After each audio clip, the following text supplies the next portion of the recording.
तर संपूर्ण महाराष्ट्राला हादरवून सोडणारं हे स्टिंग ऑपरेशन होतं, ज्याची दखल आता महसूल विभागानं वेळीच घ्यायला हवी। यानंतर पुढच्या बातमीकडे आपण वळणार आहोत। जेजुरीच्या खंडेरायाची सर्वात मोठी यात्रा सोमवती अमावास्येला भरते आणि आज सोमवती अमावास्या आहे, त्यामुळे मोठ्या संख्येने भाविक खंडेरायाच्या दर्शनासाठी जेजुरीमध्ये आलेत।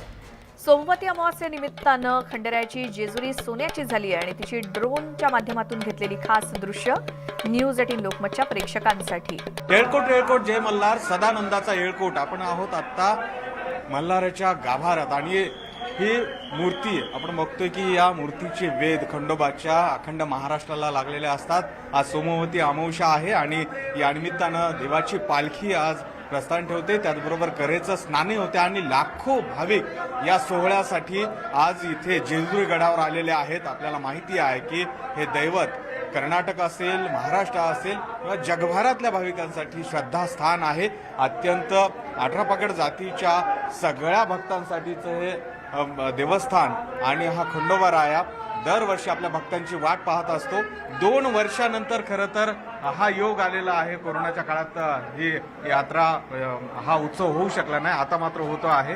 काय महत्व आहे याचं? महत्त्व असं आहे की हे खंडोबा स्वतः आजच्या दिवशी म्हणजे तिथं रोज असतात, पण त्यांचं आज स्वतः येतात आणि ते कर्णदेवते स्नानाला पालखीद्वारे तिथं जातात आणि त्याच्यामुळं प्रत्येक भक्तगणाचं एक असं एक आख्यायिका आहे की बाबा आजच्या दिवशी आपले देवसुद्धा घरातले जे देव असतात आजच्या दिवशी कर्णदेवते ते पण त्याच्यावरून आंघोळ घालतात आणि दर्शन करून घरी आपल्या देवारात मांडतात। खरं तर पर्व काळ असतो। आज कुठल्याही नदीमध्ये जर तुम्ही स्नान केलं त्याचा पर्व काळ असतो।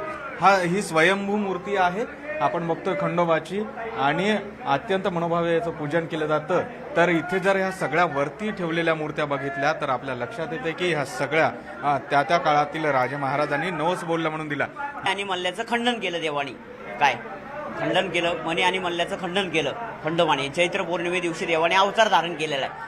हळदीचं चूर्ण यासाठी वापरलं जातं की मणी आणि मल्ल्याचं रक्त जे सांडलं त्याच्यावरती देवाला हलहल केलं आणि रक्त सांडलं त्याच्यावरती हळदीचं चूर्ण वाहिलं देवाला आणि देवाला खंडोबाला चाफ्याची फुलं आणि सोनं म्हणून भंडारा वाहिला।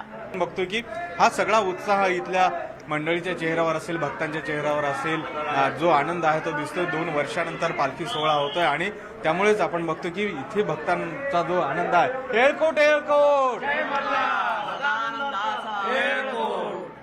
व्हिडिओ सचिन हंसाटे, गोविंद वाकडे, न्यूज 18 लोकमत, जेजुरी।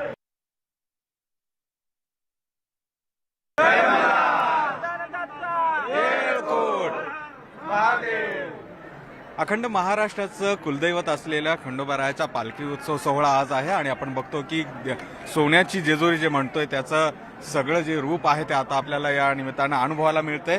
या देवस्थानाचं महत्त्व जे आहे ते आपल्याला माहिती आहे की महाराष्ट्रात नाही तर महाराष्ट्राच्या बाहेर कर्नाटकमध्ये सुद्धा पोहोचलेलं आहे आणि खंडोबा रायाचं मनोभावे पूजन करण्यासाठी, दर्शन घेण्यासाठी सगळे भाविक इथे आलेली आहेत। आपण बघतो सचिन भाऊ सुद्धा आपल्या सोबत आहे। सचिन भाऊ, तुम्ही न चुकता इथे येता आणि यावर्षी खरं तर काय मागता? 2 वर्षानंतर हा सगळा सोहळा होतो, एक आनंद उत्सव आपण पाहता आणि खरं तर आजच्या हा दिवसाचा महत्वाचा आहे की सर्व दानवांचा नाश करून आज ते प्रसन्न होत आहेत। मी तर आज हीच प्रार्थना आणि आराधना करायला आलोय की आमच्या जीवनामध्ये जे दानव आहेत तेही दूर व्हायला पाहिजे। महाराष्ट्र आणि विशेषतः देशावरती जे काही अशी नजर आहेत, मग ते आर्थिक दृष्टिकोनातून असेल किंवा आतंकवादी हल्ल्यातून असेल, असे सर्व दानवांचा नाश होऊन सर्वांच्या जीवनामध्ये सुख समृद्धी लाभो अशातली अपेक्षा आणि अशातली प्रार्थना करण्यासाठी आलोय। अर्थातच आपलं हे देवस्थान असं आहे की संपूर्ण जगभरात प्रसिद्ध आहे, कुठलाही भेदभाव नसतो आणि हेच सगळा एकोप्याचा संदेश इथनं मिळतो। त्याचबरोबर आशीर्वादही महत्वाचे आहे। अखिल महाराष्ट्राचं आराध्य दैवत आहे हे, आणि प्रचंड अशी लोकांची भावना आहे। इथे आल्यानंतर आपल्या ज्या काय व्यथा लोक इथे मांडत असतात, भाऊंनी जे सांगितलं ते खरं आहे की असे जे दानव समाजाच्या विरुद्ध काम करणार आहेत, मग कुठच्याही रूपामध्ये असतील, त्या दानवांचा नाश हे मल्हारी तू कर। आणि माझी एक विशेष प्रार्थना अशी मी करेल की पुरंदर हवेलीचा हा जो सगळा मतदारसंघ आहे, आपल्या सर्वांना माहिती आहे की 2019 पर्यंत हे आराखडे असतील, गुंजवणीचं पाणी असेल, विमानतळ असेल, राष्ट्रीय बाजार असेल, सगळे अडचणी निर्माण झाल्या आहेत आणि त्या निर्माण करणाऱ्या लोकांना सुद्धा शासन करत पुन्हा ते या मतदारसंघासाठी व्हावं यासाठी शक्ती दे अशासाठी देखील मी प्रार्थना केली. बघतोय की मणिमल्लाचा वध करणारा हा देव 18 पगड जातीचा हा खंडोबा आहे, जो दैवत आहे आणि त्याच्या दर्शनासाठी ही सगळी भक्त मंडळी इथे जमलेली आहेत. प्रतिनिधी सचिन हंचाटेचा गोविंद वाकडे, न्यूज 18 लोकमत, जेजुरी. आणि आता आपण थेट जेजुरी गडावर जाऊया. तिथे आमचे प्रतिनिधी गोविंद वाकडे आपल्यासोबत जोडले गेलेत. गोविंद, आज 2 वर्षांनंतर सोमवती अमावास्येच्या यात्रेनिमित्तानं लाखो भाविक जेजुरी गडावरती येत असतील. अगदी पहाटेपासून सुरुवात झाली असेल. सध्याचं काय वातावरण आणि चित्र आम्हाला दाखवाल?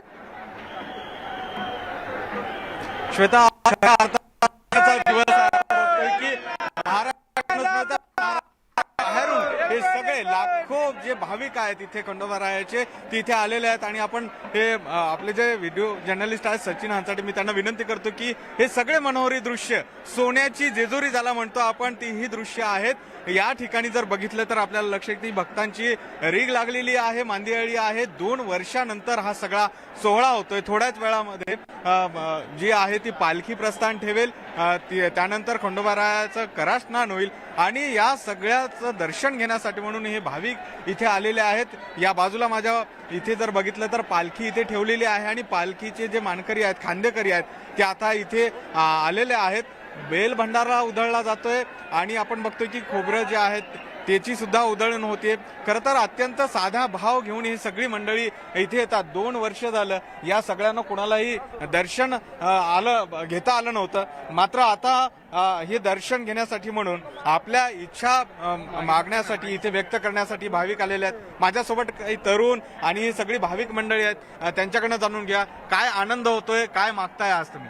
चांगला आनंद होतोय, चांगलं वाटतंय. खंडोबा हेल्कोडोकामध्ये आलोय, पहिल्यांदा उत्सव बघायला मिळाला असलं 2 वर्षानंतर. एवढं चांगलं आहे आणि एवढी गर्दी बघायला मिळाली, फार आनंद होतोय. आनंद होतोय. तू तरुण आहेस, कसं या आधी सुद्धा आला होता का? काय आनंद होतोय हे सगळं बघ? याआधी आम्ही दरवेळी आम्ही सोमवती अमावस्येला आम्ही येत असतो इथे दरवर्षीप्रमाणे, पण लॉकडाऊनच्या काळामुळे यंदा आम्हाला पहिल्यांदा यायला मिळालं. अर्थातच. तर आपण बघतोय तर हा सगळा उत्साह आहे श्वेता.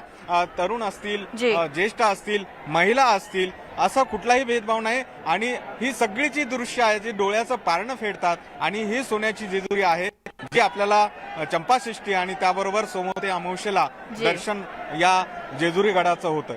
गोविंद, धन्यवाद ही सगळी दृश्य आम्हाला दाखवल्याबद्दल आणि या सगळ्या माहितीसाठी. तर भंडाऱ्याची उधळण आणि त्यामुळे खरोखरच सोन्याची जेजुरी आज आपल्याला दिसतेय. सोमवती अमावस्येनिमित्तानं यात्रा आणि आता दुपारी 1 वाजता खंडोबा देवाची पालखी सुद्धा इथून निघेल आणि साधारण 5 लाख भाविक या संपूर्ण दिवसभरामध्ये दर्शनासाठी येतील असा अंदाज आहे आजच्या दिवसाचा.